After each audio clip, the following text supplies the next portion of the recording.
Have you heard of the latest invention uh, called Xenobots? Basically, these are robots which have life. So scientists put together this frog's heart cells and then frog skin cells together, and then they started tracking their movements.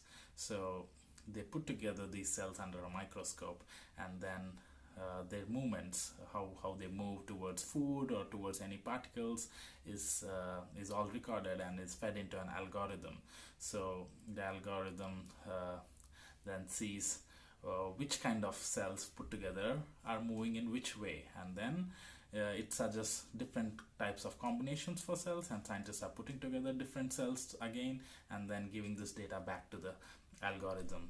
And then this is how I guess scientists are trying to learn how different cells can perform different actions, and then next time you have to program a robot for a specific task to lift some object or something, you put together those kind of cells together, and then it starts doing what you want. So extending this huge invention, or this huge news that we got, extending the logic of it, there is no reason to believe that we are not programmed robots. So I mean, it is far-fetched from now that scientists can build, let's say, even a dog or a rat which is programmed to do what we want it to do.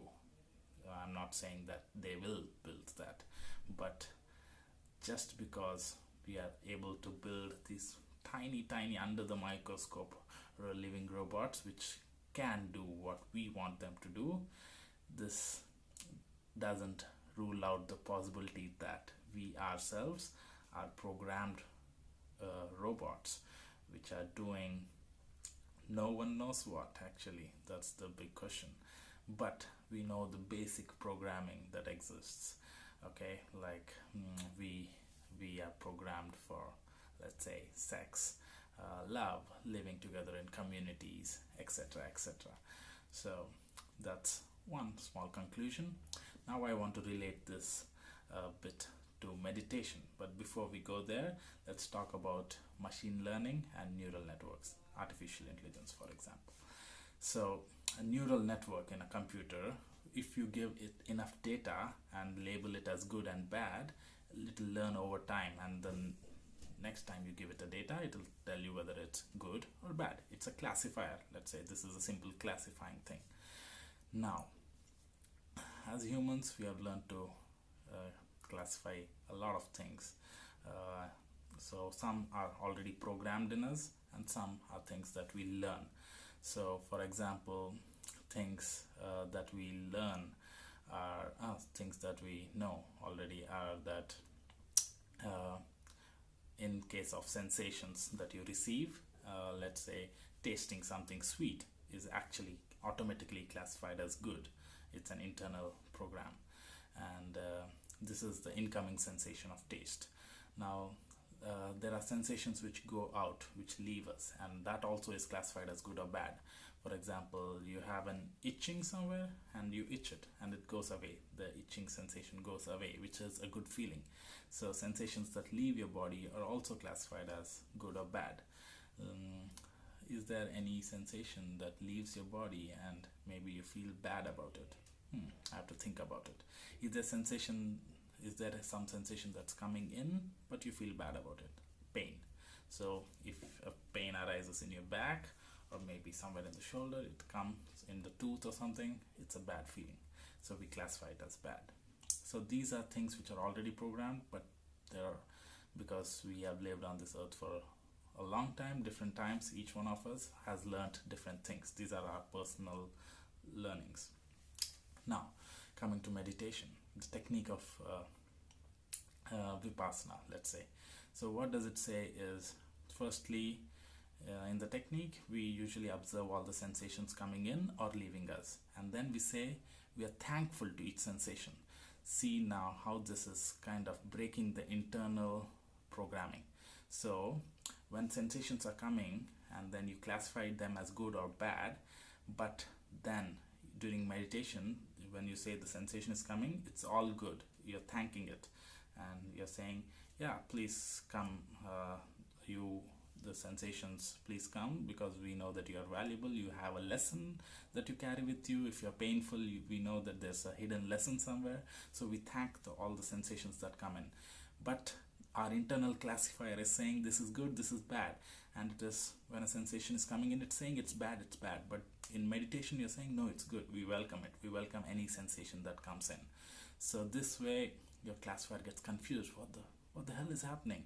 I mean, it's been trained, programmed to classify these things as good or bad, but you're saying everything is good. So you're breaking the bad classification. Anything that is classified as bad, no, you're saying everything is good. So kind of you're breaking the programming of this classification. Now, sensations that leave your body, like the itching thing, like when you itch, it goes away, you feel good, right? And there are sensations which feel also good, like a pain which goes away is good, you feel happy about it. But something which is nice goes away, like let's say the taste, you tasted something really good and it is going away, you want more of it, you eat more, right? So similarly, sensations when they go away, good sensations when they go away, in meditation you say thank you for coming and leaving. We know that you are not permanent, so you come and go. That is the nature of the sensations, we know that. So you say thank you for coming, or thank you for going, and we know that you are not permanent, you are like a passing cloud, you come and go. We know, you're telling this in the meditation always. And then your internal classifier is confused. What the hell, sorry, is going on? That I thought the sensation leaving my body is good, or the sensation leaving my body is bad, but now we're saying it's all good. So we are not classifying once again. So basically meditation is a simple process of telling everything is kind of good, comes, or anything that comes or goes, we are thankful for it. Everything is good, everything is beautiful in this life, and everything, I mean, is wonderful, and we can learn a lot from it, and that's how we grow from it. So this you keep telling in the meditation, and this is a simple process which breaks down internal program, or the programs that you learned in your life so far.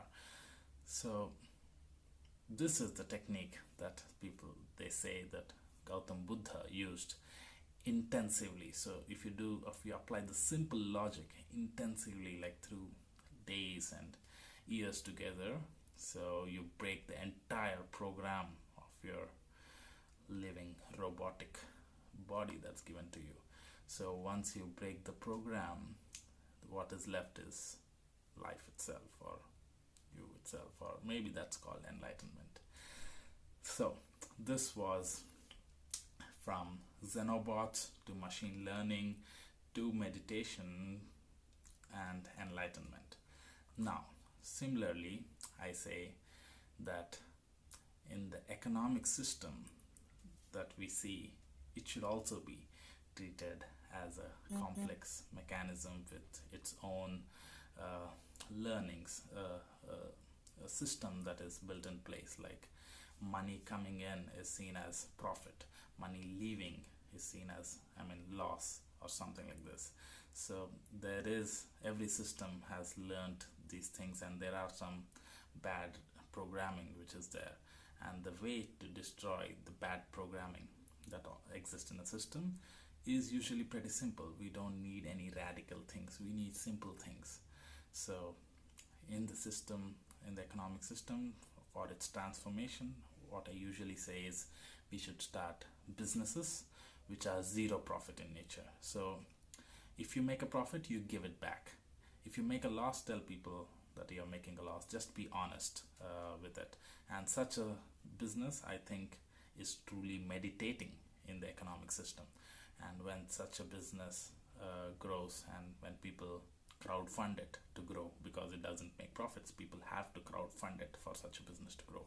And when such a business grows and lot of business start the zero profit thing, or the meditation, then we know that a meditation is capable of liberating a highly complex programmed life robot, and it should not be a difficult task for it to break the human built economic system. So that's my link of meditation to economic system.